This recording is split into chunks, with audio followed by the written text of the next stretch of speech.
Ladies and gentleman, Dharmasthala ಸಾವಿನ ಪ್ರಕರಣ ದಿನಕ್ಕೊಂದು ಟ್ವಿಸ್ಟ್ ಅನ್ನ ಪಡೆದುಕೊಳ್ತಾ ಹೋಗ್ತಾ ಇದೆ. ಆ ಸರಣಿ ಸಾವಿನ ಸುತ್ತ ಅನುಮಾನದ ಹುತ್ತಗಳು ಬೆಳಿತಾನೆ ಇದೆ. ಇದೆಲ್ಲದರ ಹಿಂದೆ ಧರ್ಮಸ್ಥಳದಲ್ಲಿ 74 ಅಸಹಜ ಸಾವುಗಳು ನಡೆದಿದೆ ಅಂತ ಹೇಳಲಾಗ್ತಾ ಇದೆ. ಇದರ ಬಗ್ಗೆ ಪ್ರಕರಣವನ್ನ ಗಂಭೀರವಾಗಿ ಪರಿಗಣಿಸಿರುವ ಹೈಕೋರ್ಟ್ ಕೈಗೊಳ್ಳಬೇಕಾದಂತಹ ಕ್ರಮಗಳ ಬಗ್ಗೆ ವರದಿ ನೀಡುವಂತೆ ರಾಜ್ಯ ಸರ್ಕಾರಕ್ಕೆ ನಿರ್ದೇಶಿಸಿದಂತಹ ಬೆನ್ನಲ್ಲೇ ಪ್ರಕರಣದಲ್ಲಿ ಸ್ಫೋಟಕ ಟ್ವಿಸ್ಟ್ ಬಂದಿದೆ. ಇಷ್ಟಕ್ಕೂ ಆ ಟ್ವಿಸ್ಟ್ ಏನಂತೀರಾ? ವೀಕ್ಷಕರೇ, ನೆಲ ಜಲ ಭಾಷೆಗಾಗಿ ಪ್ರಾಮಾಣಿಕ ಪತ್ರಿಕೋದ್ಯಮ, ನೀವು ನೋಡ್ತಾ ಇದ್ದೀರಾ ಫೋಕಸ್ ಟಿವಿ. ನಾನು ನಿಶ್ಚಿತ.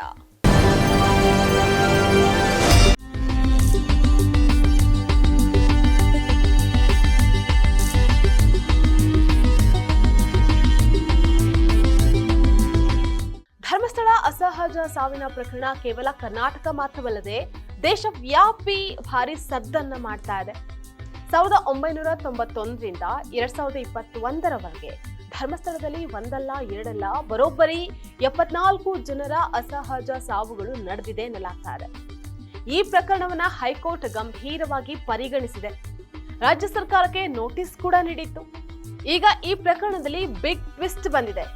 ಇದು ಎಲ್ಲಾ ಸಂತ್ರಸ್ತರ ಸಂಬಂಧಿಗಳಿಗೆ ನ್ಯಾಯ ಸಿಗುವಂತಹ ಭರವಸೆಯನ್ನ ಹೆಚ್ಚಿಸಿದೆ. ಹಾಗಾದ್ರೆ ಬುರ್ಡೆ ಪ್ರಕರಣದಲ್ಲಿನ ಆ ಬಿಗ್ ಟ್ವಿಸ್ಟ್ ಅದು ಏನು ಅಂತ ನೋಡೋದಾದ್ರೆ, ಧರ್ಮಸ್ಥಳದಲ್ಲಿನ ಆ ಅಸಹಜ ಸಾವುಗಳಲ್ಲಿ ಒಂದು ಪ್ರಕರಣ ಮಾತ್ರ ಕೊಲೆ ಅನ್ನುವಂಥದ್ದು ಸಾಬೀತಾಗಿದೆ ಅಂತ ಹೇಳಲಾಗ್ತಾ ಇದೆ. ಇದು ಎಲ್ಲಾ ಮೃತರ ಪ್ರಕರಣಗಳಿಗೆ ಟ್ವಿಸ್ಟ್ ಕೊಡುವಂತಹ ಸಾಧ್ಯತೆಗಳನ್ನ ಮತ್ತಷ್ಟು ಹೆಚ್ಚು ಮಾಡಿದೆ ಅಂತ ಕಾನೂನು ತಜ್ಞರು ಅಭಿಪ್ರಾಯವನ್ನ ವ್ಯಕ್ತಪಡಿಸಿದ್ದಾರೆ. ಇಲ್ಲಿ ಗಮನಾರ್ಹ ವಿಚಾರ ಏನಪ್ಪಾ ಅಂತಂದ್ರೆ, 74 ಅಸಹಜ ಸಾವಿನ ಪ್ರಕರಣಗಳ ಪೈಕಿ 50ಕ್ಕೂ ಹೆಚ್ಚು ಅನಾಮಧೇಯ ಶವಗಳು ಧರ್ಮಸ್ಥಳ ಪ್ರದೇಶದಲ್ಲೇ ಪತ್ತೆಯಾಗಿದೆ ಅಂತ ಹೇಳಲಾಗ್ತಾ ಇದೆ. ಈ 50 ಶವಗಳ ಪೈಕಿ 10 ಶವಗಳು ಧರ್ಮಸ್ಥಳದ ಲಾಡ್ಜ್ನಲ್ಲೇ ಪತ್ತೆಯಾಗಿದೆ. ಇನ್ನು ಸಾವಿನ ಪ್ರಕರಣದಲ್ಲಿ ಒಬ್ಬರದ್ದು ಕೊಲೆ ಅನ್ನುವಂಥದ್ದು ಮೇಲ್ನೋಟಕ್ಕೆ ಸಾಬೀತಾಗಿದೆ. ಇದು ಇತರೆ ಎಲ್ಲಾ ಪ್ರಕರಣಗಳಿಗೂ ಆಧಾರ ಆಗುತ್ತಾ ಅನ್ನುವಂತಹ ಗುರುತರವಾದ ಪ್ರಶ್ನೆಯು ಕಾನೂನು ಪಂಡಿತರ ವಲಯದಲ್ಲೇ ವ್ಯಕ್ತವಾಗ್ತಾ ಇದೆ.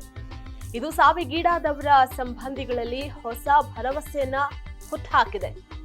ಹಾಗಾದ್ರೆ ಧರ್ಮಸ್ಥಳ ಪ್ರಕರಣದಲ್ಲಿ ನೊಂದವರಿಗೆ ನ್ಯಾಯ ಸಿಗುತ್ತಾ ಅನ್ನುವಂತಹದ್ದೇ ಸದ್ಯದ ಪ್ರಶ್ನೆ. ಇದಾಗಿತ್ತು ಇವತ್ತಿನ ಬಿಗ್ ಸ್ಟೋರಿ. ನೆಲ ಜಲ ಭಾಷೆಗಾಗಿ ನೋಡ್ತಾ ಇರಿ ಫೋಕಸ್ ಟಿವಿ.